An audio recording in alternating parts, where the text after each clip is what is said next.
الحمد لله رب العالمين اللهم صل وسلم وبارك على محمد وعلى آل محمد اللهم انفعنا بما علمتنا وعلمنا ما ينفعنا وزدنا علما وبارك لنا في علمنا وارزقنا الإخلاص في القول والعمل كاملا وعلما نافعا لا ينسى وتوفيقا دائما وصحة ويقينا وعافية اللهم افتح لنا كل خير آمين يا رب العالمين.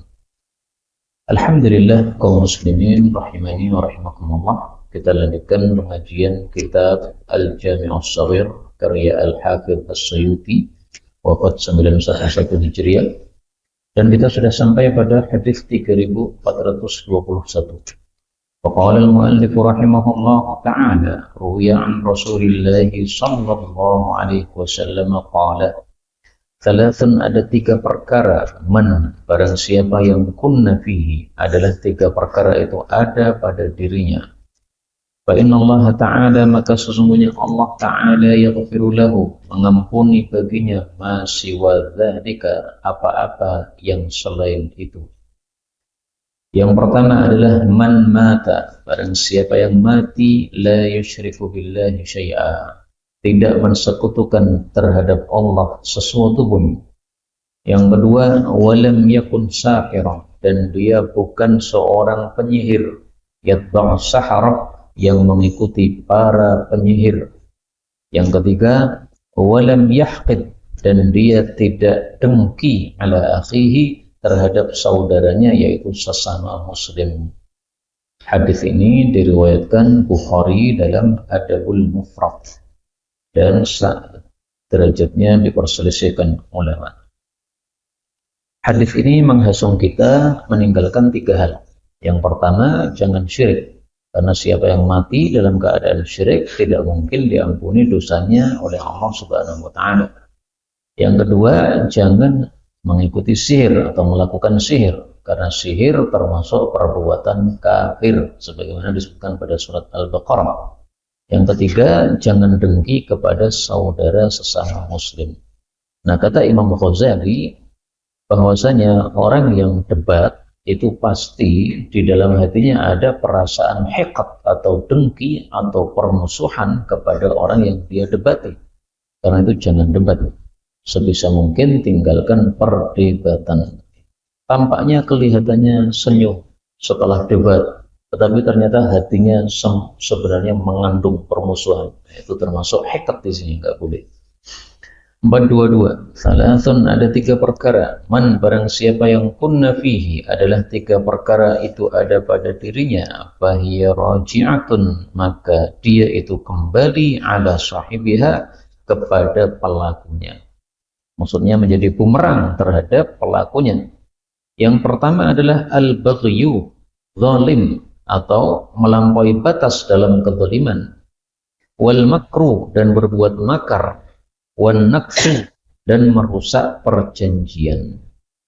Ini hadis memang dhaif ya, tetapi kita temukan dalilnya dalam Al-Quran. Apa kata Allah Subhanahu wa ta'ala? Faman nakatha fa innama yankuthu ala nafsih. Barang siapa yang merusak janji, maka tiada lain dia merusak janji, akibat buruknya kembali kepada dirinya sendiri. Makar juga begitu. Wala yahiqul makrus sayyi illa bi ahli. Pada surat Fatir ayat 43. Dan tidaklah makar yang buruk itu kecuali akan menimpa terhadap pelakunya sendiri. Nah, sudah kita temukan dua ya. Nakaf, makar, sama baghyun. Apakah baghyun ada dalilnya? Ada juga. Allah Subhanahu wa ta'ala mengatakan dalam Al-Quran, ya ayyuhan nas innama baghyukum ala anfusikum. Wahai seluruh manusia, sesungguhnya tiada lain kezaliman kalian itu akan kembali kepada diri kalian sendiri, yaitu akan menjadi bumerang terhadap diri kalian sendiri. Ini surat Yunus ayat 23. Maka tiga hal ini sebenarnya ada dalilnya dalam Al-Quran, meskipun hadisnya tadi dhaif. terutama yang baghyun ini sudah sering saya bacakan hadis yang menunjukkan bahwa siapa yang zalim kepada orang lain, Allah segerakan hukumannya di dunia sebelum di akhirat. Rasul sallallahu alaihi wasallam bersabda, babani muajjalani uqubatuhuma fid dunya. Ada dua pintu yang disegerakan hukumannya di dunia. Yang pertama adalah al-baghyu zalim, yang kedua adalah al-uququ, durhaka kepada orang tua. Hadis riwayat Hakim sahih.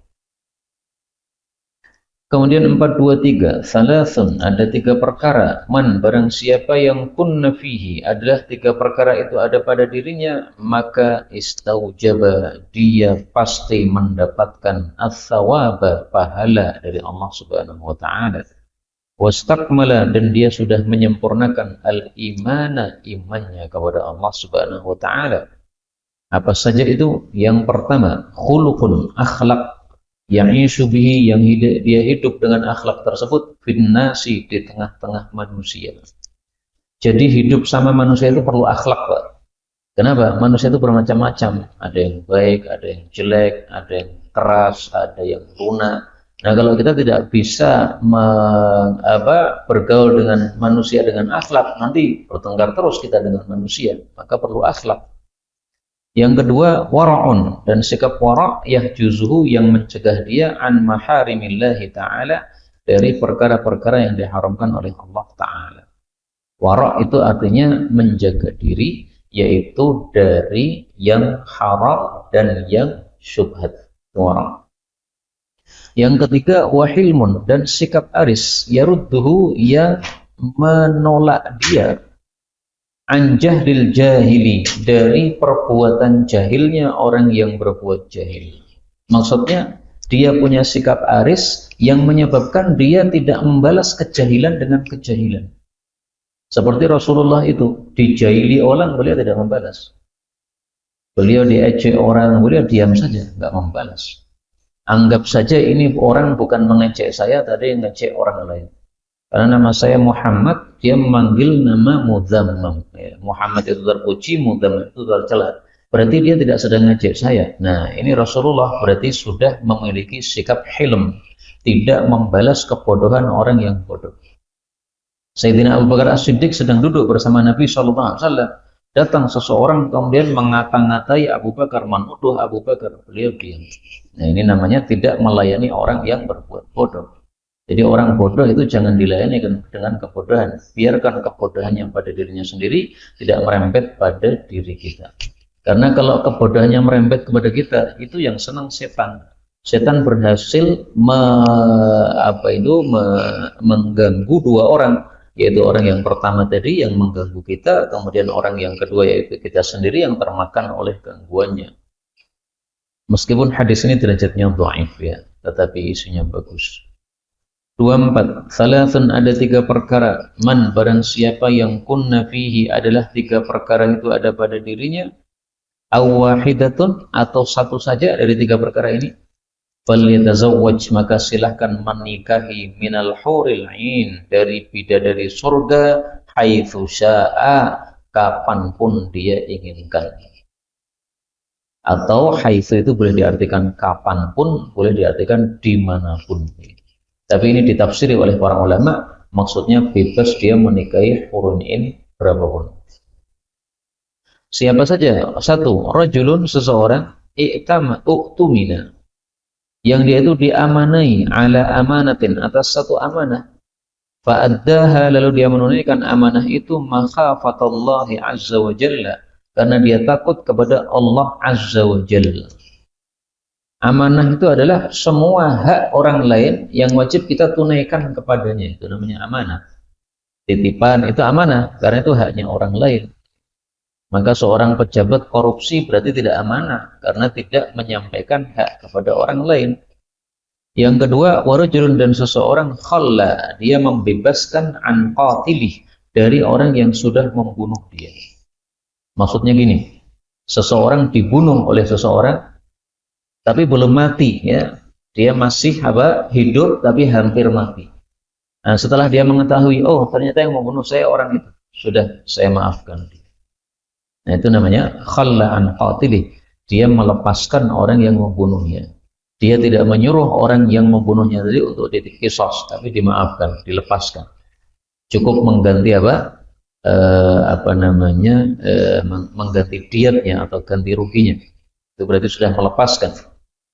Yang ketiga, warajulun, dan seseorang yang qara'a, membaca fi duburi kulli salatin, di belakang setiap salat. Yang dimaksud di sini adalah salat fardu.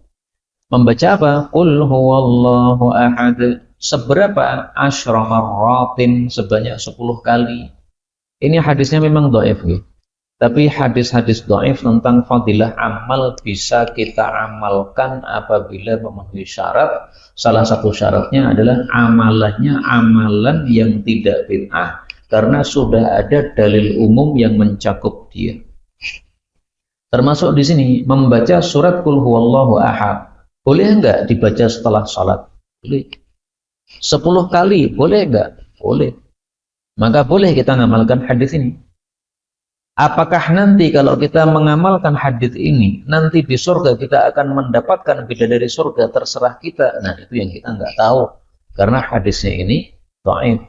Tapi amalannya boleh. Dan membaca Qul huwallahu ahad 10 kali, ini ada hadis yang sahih.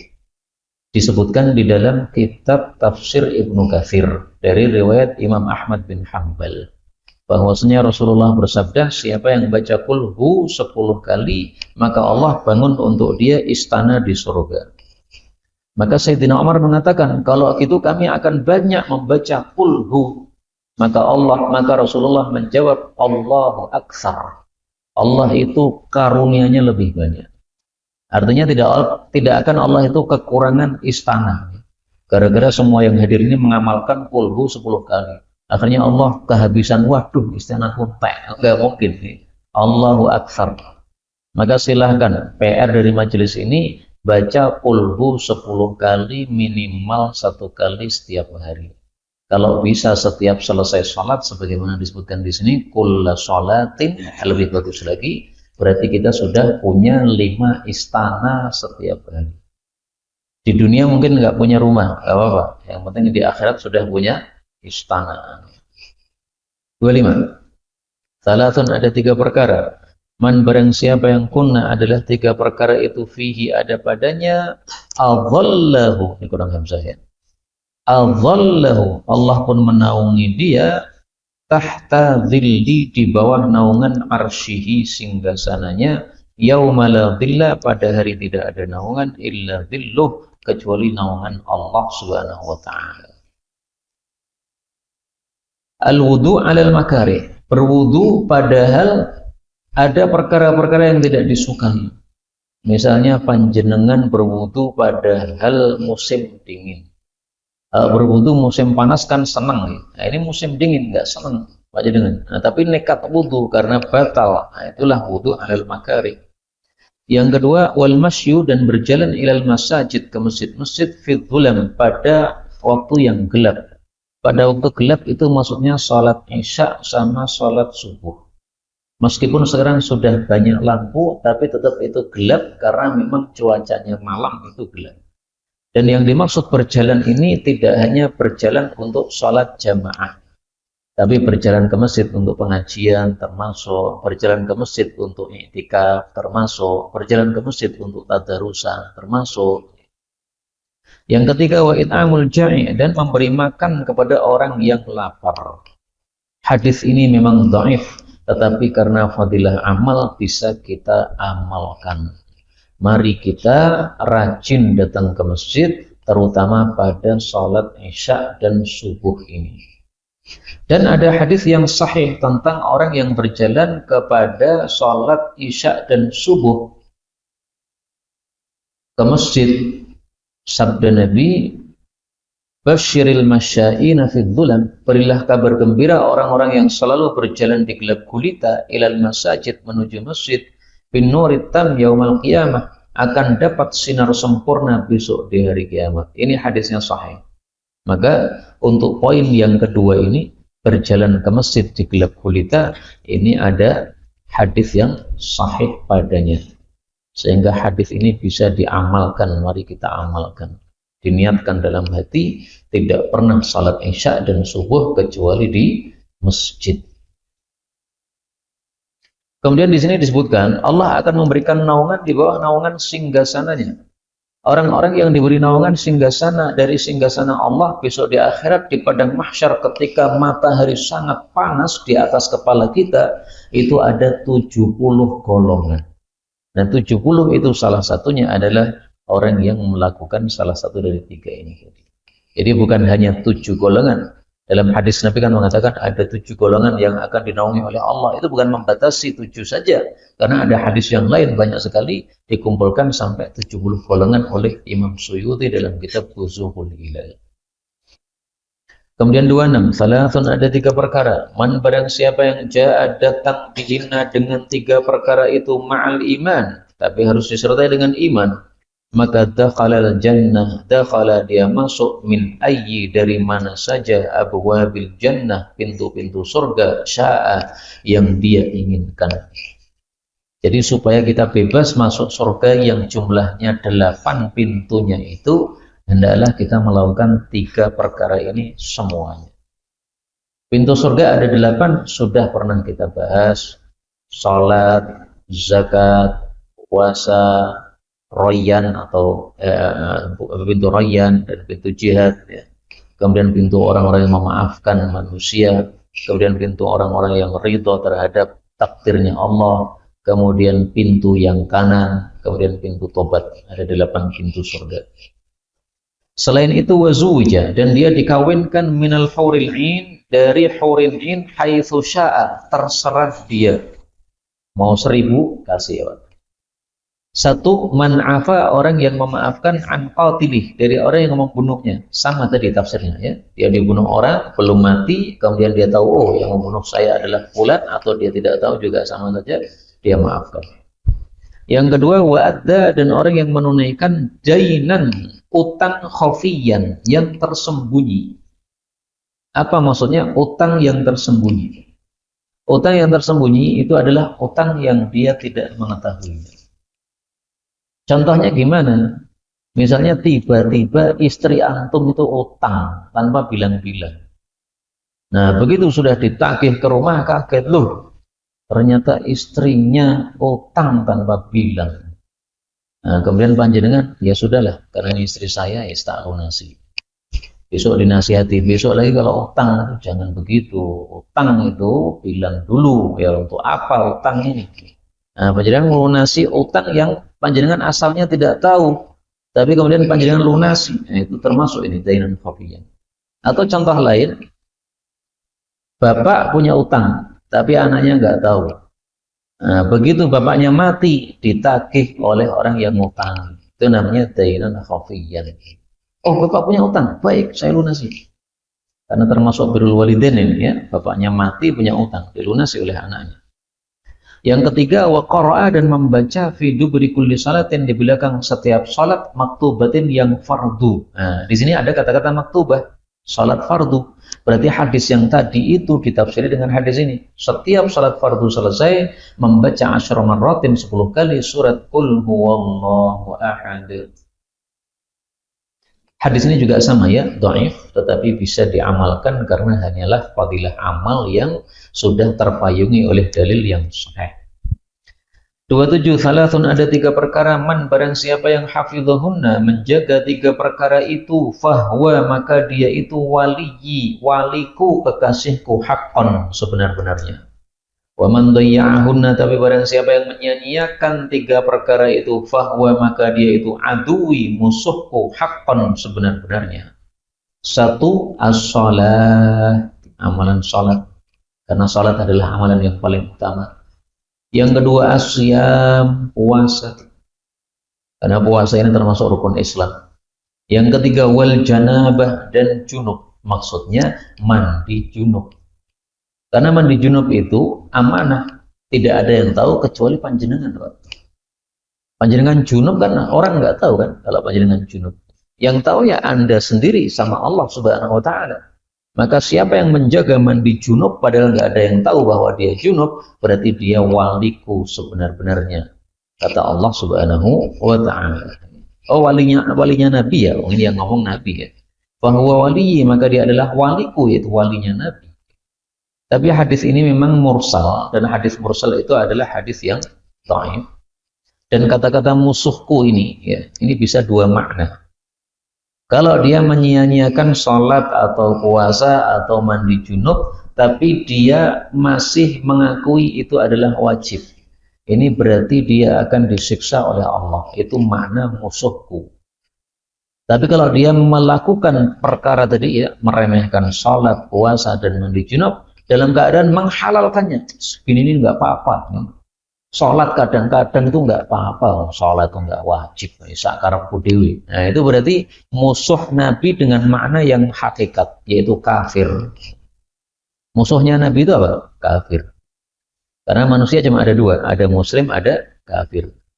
Kalau muslim berarti temannya Nabi, kalau musuh Nabi berarti kafir. Nah, maka di sini dimaknai hakikatnya yaitu kafir kalau dia menghalalkan peremehan terhadap tiga amal tersebut. 28.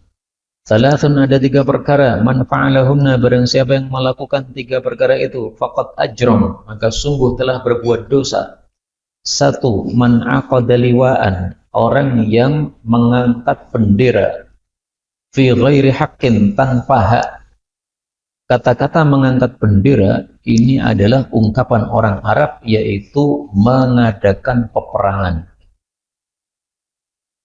Kalau bahasa Indonesia mungkin menabuh genderang perang. Apakah itu harus ada tabuhan? Nggak harus. Tapi biasanya memang perang itu pakai tabuhan. Kemudian perang aqadaliwaan, mengangkat bendera. Apakah harus mengangkat bendera? Enggak. Tapi biasanya memang perang itu ada benderanya. Nah, maka kata-kata ini aqadaliwaan itu maksudnya apa? Melakukan peperangan tapi tanpa hak. Memerangi orang tapi sebenarnya dia yang salah.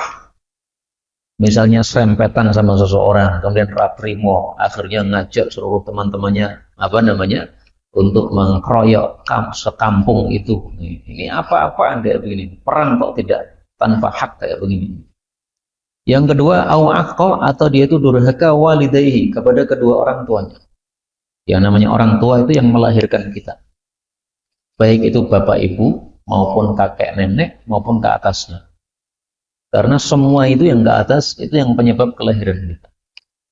Yang ketiga, au masya, atau dia berjalan ma'adzalimin, bersama orang zalim, liyang surah, untuk menolong si zalim tadi. Nah, siapa yang melakukan salah satu dari tiga ini, berarti dia sudah berbuat dosa, sudah termasuk mujrimin. Sementara Allah Subhanahu wa ta'ala mengancam orang-orang yang al-mujrimin di dalam Al-Quran. Apa kata Allah Subhanahu wa ta'ala? Allah mengatakan, wala yuraddu ba'suhu 'anil qaumil mujrimin. Tidak akan bisa ditolak siksaan Allah terhadap orang-orang yang mujrim, yang melakukan perbuatan dosa.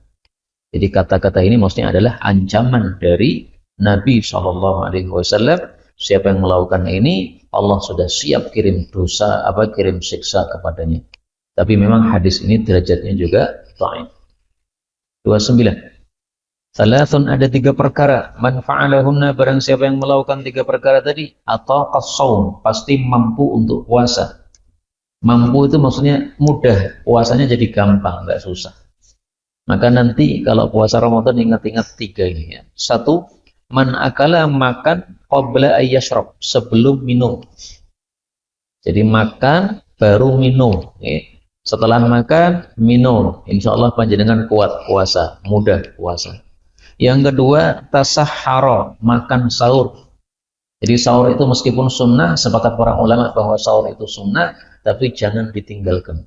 Karena sahur itu menyebabkan munculnya kekuatan. Bahkan ada seseorang mengatakan, saya sudah 10 tahun sahur itu cuma 5 atau 10 butir kurma. Ternyata cukup. Sahurnya kurma 5 butir sama air putih. Kok bisa cukup? Kok bisa kuat? Yang memunculkan kekuatan siapa? Ya Allah. Karena Rasulullah bersabda bahwasanya sahur itu mubarak, diberkahi. Nah, berkahnya salah satunya itu dimunculkan kekuatan itu. Tapi kalau nasi, 5 butir nggak mencukupi mungkin. Beda antara nasi 5 butir dengan kurma 5 biji. Karena kurma ini kekuatannya memang lebih daripada yang lain. Yang ketiga, waqala, dan dia istirahat siang. Namanya qailulah. Jadi qala itu kadang-kadang diartikan berkata, kadang-kadang diartikan qailulah. Makanya ada ungkapan ini termasuk apa namanya teka-teki. Man qala tahta syajaratin batala wudu'uhu. Apa maknanya? Kalau orang nggak paham qala itu artinya qailulah, dia akan mengartikan siapa yang berkata-kata di bawah pohon wudunya batal. Loh, kok bisa ngomong di bawah pohon wudunya batal? Oh, nggak begitu. Qala itu qala di sini, tidur qailulah. Siapa yang tidur qailulah di bawah pohon, maka batal wudunya. Kenapa? Karena tidur di bawah pohon biasanya angler. Kalau sudah angler berarti wudunya batal. Nah, maka 3 ini menyebabkan orang puasa jadi kuat puasa. Sahur, kemudian minum setelah makan, kemudian istirahat siang. Hadisnya dihasankan oleh Suyuti. 30. Salatun, ada 3 perkara, man barang siapa yang fa'alahunna melakukan 3 perkara itu thiqatan billah, karena percaya kepada Allah, wahtisaban, dan karena mengharap pahala, maka kana haqqan, adalah pasti Allah Ta'ala, bagi Allah Ta'ala, ayyu'inahu, untuk membantu dia, wa ayyubarika lahu fih, dan bahwasanya dia Allah memberkahi untuknya. 1. Man sa'a, orang yang berusaha fi fikaki, untuk memerdekakan raqabatin, seorang budak, thiqatan billah, dalam keadaan dia percaya yakin kepada Allah, wahtisadaban, dan mengharap pahala Allah. Karena haqqan 'ala Allah, maka pasti bagi Allah Ta'ala ayyu'inahu, Allah akan membantu dia, wa ayyubarika lahu, dan akan memberkahi dia. Tapi sekarang sudah nggak ada budak, Pak. Ya sudah, nomor 2. Waman, dan barang siapa yang tazawwaja, menikah thiqatan billah, karena yakin kepada Allah, wahtisaban, dan mengharap pahala dari Allah, maka pasti Allah akan membantu dia dan memberkahi dia. Nah, mari rame-rame nikah setelah ini. Yang belum nikah maksudnya. Yang ketiga, waman ahya, dan barang siapa yang menghidupkan ardhan mayyitatan, tanah yang mati. Tanah mati itu tanah yang tidak ada pemiliknya dan tidak ada yang memakai. Itu namanya tanah mati. Kalau ada pemiliknya, meskipun tidak ada yang memakai, bukan tanah mati. Atau tidak ada pemiliknya, tapi sudah ada yang mendahului memakai, bukan tanah mati. Siapa yang menghidupkan tanah mati, thiqatan billah, karena yakin kepada Allah dan mengharap pahala Allah, maka pasti Allah itu akan membantu dia dan memberkahi dia. Islam itu tidak suka adanya sesuatu yang mubazir. Makanya dalam Islam ini dihasungkan kalau ada tanah mati itu dihidupkan, ditanami supaya bermanfaat. Ketika kita menanami tanah yang mati, kemudian ada burung makan dari tanaman itu, pahala ngalir sama kita. Atau ada orang lewat kemudian metik buahnya, pahala ngalir sama kita. Atau ada lalat yang nempel di buahnya tersebut, ngambil sesuatu dari buahnya tadi, ya, itu berpahala bagi kita. Makanya dikatakan di sini ihtisaban, sambil mengharap pahala dari Allah Subhanahu wa Ta'ala. Segala sesuatu lakukan dengan mengharap pahala dari Allah. Ini dihasankan Suyuti. 31. Salatun, ada 3 perkara, man utiyahunna, barang siapa yang diberi 3 perkara itu, faqad utiya, berarti sudah diberi, mislama utiya ala Dawud, seperti yang telah diberikan kepada keluarga Nabi Dawud alaihi salatu wassalam. Maksudnya apa? Dia sudah diberi sifat syukur kepada Allah Subhanahu wa Ta'ala, karena Allah memberikan kepada keluarga Nabi Dawud sifat syukur, sebagaimana disebutkan oleh Allah Subhanahu wa Ta'ala dalam Al-Quran pada surat Saba ayat 13. I'malu ala Dawud syukra, beramallah kalian wahai keluarga Nabi Dawud untuk bersyukur. Nah, maka mereka adalah orang-orang yang ahli syukur. Demikian ditafsirkan oleh para ulama untuk hadis ini. 1. Al-adl, adil fil ghadab, baik ketika marah, war ridho, maupun ketika hatinya ridho. Jadi marah tetap harus adil. Biasanya orang itu kalau sudah marah, adilnya hilang. Nah, kalau orang sudah bisa adil meskipun dia marah, itu hatinya berarti sudah mendapatkan hidayah sehingga hatinya bersinar. Yang kedua, wal qasd, dan sedang-sedang, tidak foya-foya. Fil fakri, pada saat fakir, wal ghina, maupun pada saat kaya. Jadi meskipun uangnya banyak, jangan berlebihan, tetap sedang-sedang. Pakai baju ya sudah normalnya baju sajalah. Gak usah baju 1 juta untuk apa? Baju 300.000 atau 500.000 untuk apa baju kayak gitu. Yang ketiga, wa khasyatullah, dan takut kepada Allah fi sirri, baik ketika sir wal alaniyah maupun ketika terang-terangan. Ini secara tidak langsung mencela orang yang takwanya hanya ketika dilihat orang saja. Kalau pas sendiri nggak ada takwa, nggak takut sama Allah, tercela kayak gitu. Berarti takwamu takwa munafik. Di hadapan orang kelihatan baik, ketika sembunyi, ketika tidak ada orang, ternyata Allah mengetahui keburukan kita. Ini secara tidak langsung mencela orang-orang yang takwanya hanya ketika dilihat orang saja. Ini hadis derajatnya dhaif dalam kitab Nawadirul Usul karya Al-Hakim At-Turmudi. Kemudian 32, salatun, ada 3 perkara min akhlaqil iman, termasuk dari akhlak-akhlaknya orang beriman. Satu, man idza ghadib, orang yang ketika marah, lam yadkhulhu ghadabuhu, lam yudkhilhu, tidaklah memasukkan dia ghadabuhu, murkanya, fi batilin, dalam kebatilan. Yang kedua, wa man idza radiya, orang yang ketika dia ridha, lam yukhrijhu ridahu, tidaklah ridhonya mengeluarkan dia min haqqin, dari kebenaran. Yang ketiga, man idza qadara, orang yang ketika dia sudah berkuasa, lam yata'ata, dia tidak mengambil ma laisa lahu, apa yang bukan menjadi haknya. Misalnya ada orang mengambil HP panjenengan, kemudian pas dia tidur, HP dia keleleran bersama HP panjenengan yang dia ambil dulu itu. Nah, panjenengan hanya ngambil HP panjenengan tok, tidak mengambil HP-nya dia. Meskipun dia lagi tidur ngelipus, 2 HP ditaruh di samping dia, kita ngambil 2 bisa.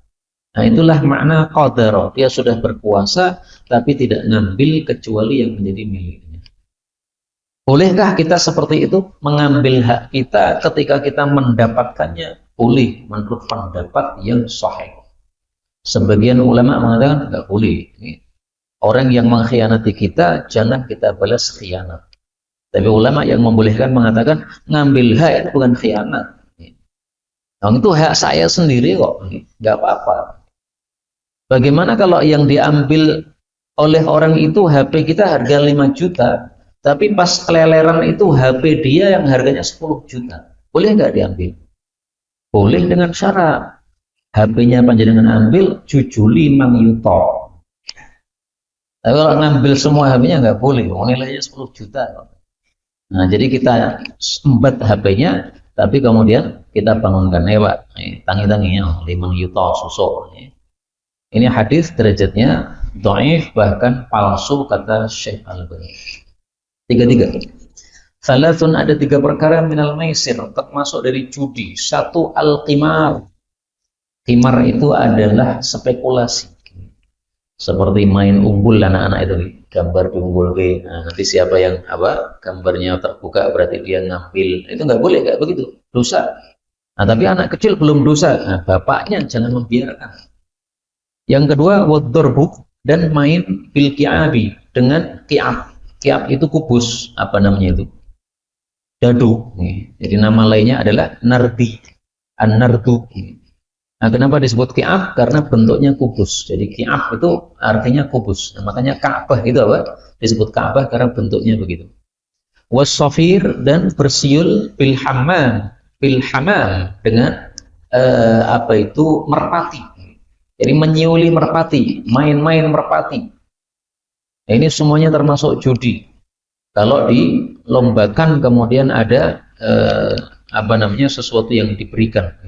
Jadi 2 orang berlomba, sama-sama mengeluarkan duit, siapa yang menang dia ngambil. Itu nggak boleh.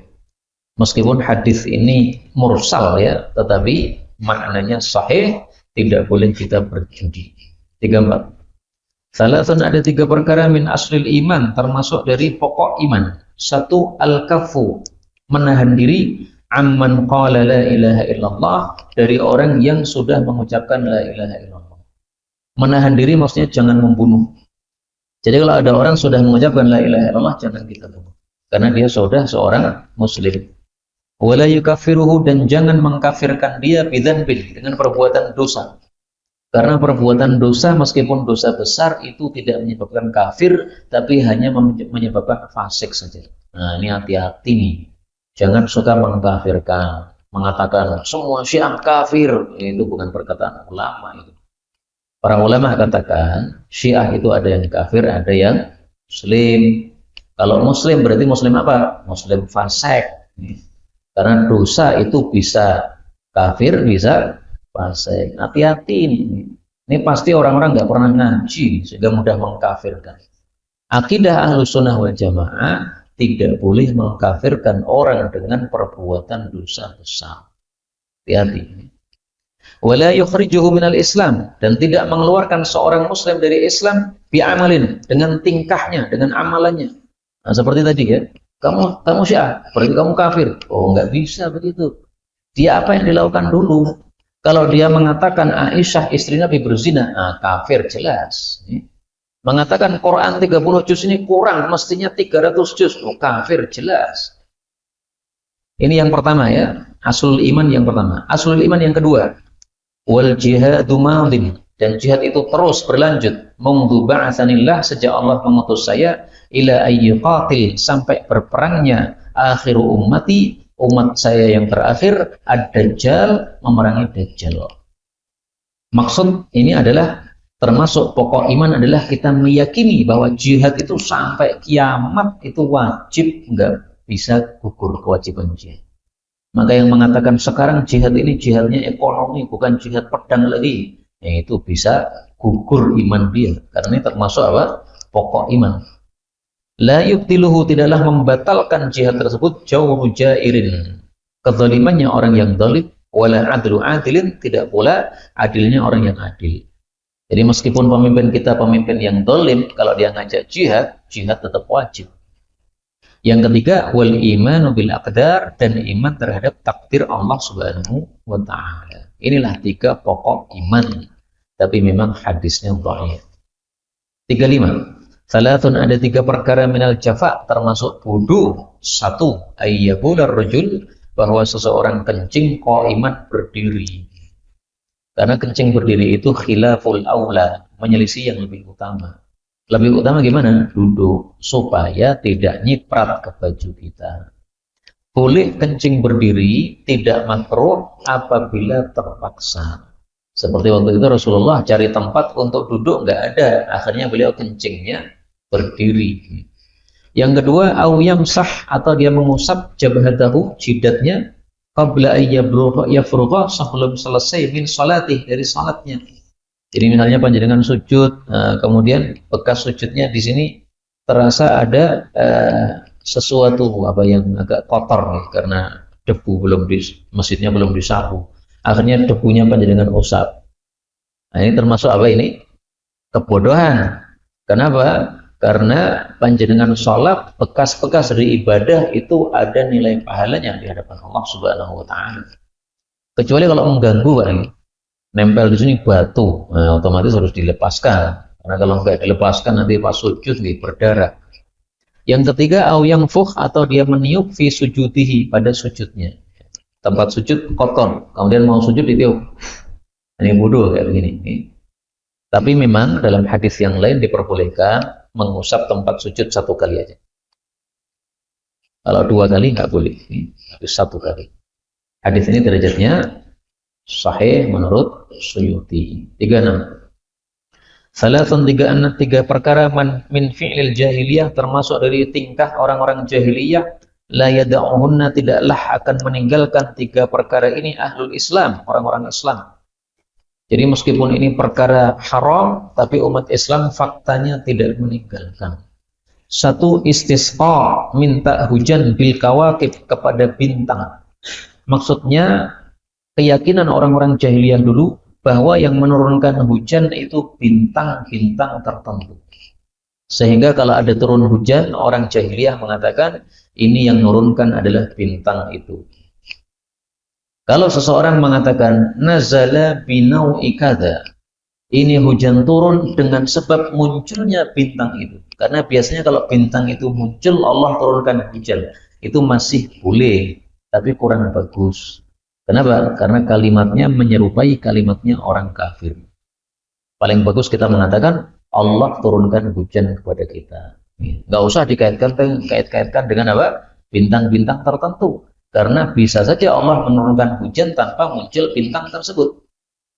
Yang kedua, wata'nun, dan mencela fin nasab, pada nasab. Itu mencela nasab orang, mengatakan ini nasabnya putus, seperti yang terjadi sekarang ini.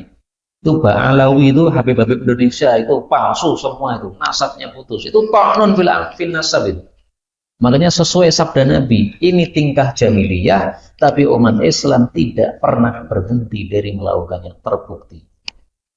Yang ketiga, wan niyahah, dan meratapi alal mayyit, atas kematian orang mati. Enggak boleh. Bolehnya menangis biasa, kalau teriak itu baru meratapi namanya. 37. Salatun, 3 perkara minal kufri billah, termasuk kafir kepada Allah. Yang dimaksud kafir ini kafir nikmat. 1. Syampul jaib, merobek baju. Jaib itu adalah belahan baju yang didadai. Ini biasanya dilakukan oleh orang-orang jahiliyah ketika mendapatkan musibah tapi nggak terima. Ada orang mati, kemudian bajunya dirobek. Yang kedua, waniyahah, dan meratap. Meratap itu teriak-teriak, jengor-jengor ketika ada orang mati. Yang ketiga, wata'nu fin nasab, mencela nasab orang. Ini hadisnya meskipun derajatnya dhaif, tapi dikuatkan hadis sebelumnya tadi. 38. Salasun, ada 3 perkara min na'imid dunya, termasuk nikmat dunia. Wa in kana, meskipun adalah la na'ima laha, tidak ada nikmat di dunia. Maksudnya tidak ada nikmat yang hakiki di dunia. Semua nikmat dunia itu fana saja. Kalau nikmat hakiki ya di surga. 1 adalah markabun, kendaraan, wati'un, yang cepat. Wati'un itu adalah layyinun sari'un, ya. Mudah ditunggangi, cepat tunggangannya. Gampangannya kalau sekarang, kendaraan yang tidak rusak-rusak dan tidak macet-macet. Nah, itu berarti sudah dapat nikmat, Pak. Meskipun usianya sudah tua, ya, tapi kalau panjenengan naiki kok lancar, lancar ya, wanti itu kalau bahasa kita Pak, lancar, ya, itu berarti sudah nikmat dunia. Syukurilah nikmat itu. Bahkan saya sering, Pak, melihat orang itu naik mobil bagus tapi macet di jalan. Sampai dalam hati saya bilang ya, mending mobilku tua ora macet. Mobil jenengan C6 tapi macet. Nah, lebih mending lagi kalau 6 tur ora macet. Tapi faktanya banyak mobil-mobil muda macet, Pak. Maka kalau motor kita tidak macet itu sudah nikmat sudah. Yang kedua, mar'atus shalihah, istri yang shalihah. Definisi solehah sudah dulu ya. Orang yang melakukan 2 kewajiban. Kewajiban kepada Allah dan kewajiban kepada makhluk. Nah, itu namanya solehah. Maka istri solehah itu istri yang melakukan kewajiban kepada suaminya, kewajiban kepada anak-anaknya. Pokoknya semua kewajiban atau haknya manusia dia lakukan. Itu namanya soleh. Yang ketiga, wal manzilul wasi', dan rumah yang longgar. Nah, kata-kata longgar ini jangan disalahpahami. Wah, berarti rumah harus besar. Tidak. Karena buktinya rumah Rasulullah itu rumahnya semuanya kecil-kecil, nggak ada yang besar. Maka longgar ini maksudnya adalah longgar terhadap penghuninya, terasa nyaman terhadap penghuninya. Meskipun rumah panjenengan kecil, tapi kalau terasa nyaman itu sudah manzil wasi'. Ada rumah itu besar, tapi penghuninya merasa nggak nyaman. Ada orang itu tidur di musola, padahal rumahnya besar, makrum, istrinya 2. Kenapa kok tidur di musola? Mumah ngadepi istri ini, loro kabeh, bawel kabeh. Nah, balak kabeh, akhirnya turun yang musola. Nggak usah saya sebut namanya, orangnya masih hidup. Nanti kalau nyetel video saya malah dia kurang ajar ya, nyeritakan saya. Cukup cerita saja ya. Saya tahu orangnya, masya Allah ya, kaya raya, duitnya banyak, bisnisnya tuh jerentek-jerentek macam-macam, tapi pernah mengalami kejadian seperti itu. 39. Salasun, ada 3 perkara min kunuzil birri, termasuk dari simpanan-simpanan kebaikan. 1 adalah ikhfa'us shadaqah, menyembunyikan sedekah.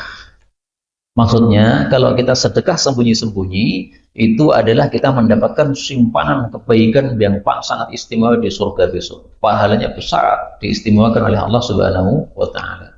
Maka sedekah sembunyi lebih bagus daripada sedekah terang-terangan. Yang kedua, kitmanul musibah, menyembunyikan musibah, enggak cerita-cerita kepada orang. Yang ketiga, kitmanus syakwa, menyembunyikan aduan. Artinya kalau dapat musibah atau sakit, ngadunya sama Allah saja, nggak usah ngadu sama orang lain. Ini bukan berarti nggak boleh bilang loh Pak. Bilang boleh. Pak dokter tanya, sakitnya apa? Silakan bilang. Tapi tidak berkeluh kesah. Keluh kesah itu yang dimaksud syakwa di sini. Kalau mau keluh kesah sama Allah. Yaqulullahu ta'ala, Allah Ta'ala mengatakan, mohon maaf, ini hadisnya palsu. Tapi mulai dari yaqulullahu ta'ala, ini hadis sahih kita temukan dalam hadis yang lain. Yaqulullahu ta'ala, Allah Ta'ala berkata, idza btalaitu 'abdi, kalau saya menguji hambaku, fasabara, lalu dia sabar, walam yashkuni, dan tidak mengadukan saya ila awadih, kepada orang-orang yang menjenguknya, abdaltuhu lahman khairan min lahmih, saya ganti dia dengan daging yang lebih bagus dari dagingnya yang sebelumnya. Wadaman khairan min damih, dan darah yang lebih bagus daripada darah yang sebelumnya. Nah, ini kita temukan riwayatnya sahih di dalam Mustadrak Hakim, tetapi dari hadisnya Abu Hurairah, bukan dari hadisnya Anas bin Malik. Fa'in abra'tuhu, kalau saya sembuhkan dia, abra'tuhu, saya sembuhkan dia, waladan balah, dan sudah tidak ada dosa baginya. Wa in tawaffaitu, dan kalau saya wafatkan dia, fa ila rahmati, maka memasuk kepada rahmatku, yaitu surganya Allah Subhanahu wa Ta'ala. Rahmat itu nama lain dari surganya Allah Subhanahu wa Ta'ala. Jadi hadis ini menunjukkan fadilahnya orang sakit kemudian sabar. Apa fadilahnya? Dagingnya baru, darahnya baru. Nah, kok daging kok tetap nih? Artinya apa? Kulitnya tetap hitam aja atau coklat aja. Nah, yang dimaksud daging baru, darah baru bukan seperti yang kita bayangkan begitu. Semuanya kemudian hilang kabeh ganti baru, bukan begitu. Semua dosanya itu diganti, dihapus, Pak. Nah, sehingga tubuh kita itu sudah tanpa dosa sama sekali, sehingga baru. Masya Allah. 40 terakhir nih. Salasun, 3 perkara min kunuzil birri, dari gudang-gudang kebaikan. 1, kitmanul auja, menyembunyikan penyakit, enggak cerita-cerita kepada orang, enggak berkeluh kesah kepada orang. Wal balwa, dan bala, menyembunyikan bala. Yang ketiga, wal musibah, dan menyembunyikan musibah-musibah. Musibah itu segala sesuatu yang tidak kita sukai, itu namanya musibah. Kemudian supaya sabar, definisi sabar gimana? Waman bassa, dan barang siapa yang menyebar-nyebarkan berita, lam yasfir, berarti enggak sabar. Wah, aku lorong jajan kawan sampai resok tulu 3 hari. Nah, nyebar-nyebarkan begitu, itu enggak sabar. Makanya kalau pas kita sakit ditanya orang, ucapkan saja alhamdulillah. Nggak usah cerita-cerita yang menunjukkan bahwa sakitnya dahsyat.